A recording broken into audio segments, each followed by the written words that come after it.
this is a funny one. I look forward to telling you this. A few years ago, before I owned the Mooney Anomaly, I rented a small DA-40 for a weekend trip to Key West. It was supposed to be me and my girlfriend. I ended up inviting my buddy Matt, and he asked if he could bring a date. Now, the date he brought was a girl he'd been talking to on Instagram for 2 years. The first time they ever met, though, was the morning of our flight. The trip down to Key West was great. We were only there one night, hung out, poolside drinks, good vibes. The way back the next day, the girls grab a few seltzers for the flight. Less than an hour in, Matt State asks, hey, how much longer? I tell her about 45 minutes. A few minutes later, she asks again and again. Then she asks, where's the nearest bathroom? I'd like to for a flight.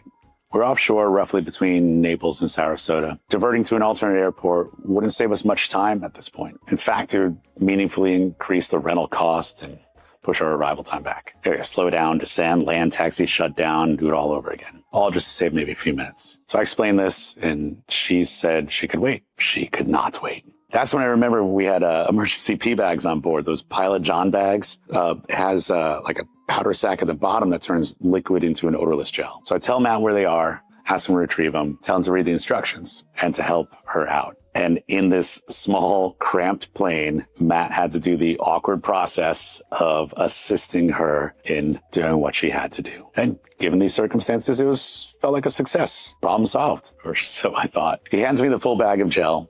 In the DA-40, there's a little window that opens on the pilot window. I have the bag in one hand. I open up the little window with the other hand, and the cabin pressure changed instantly. That's when I learned that Matt never read the instructions. He did not break the powder pack that makes the gel.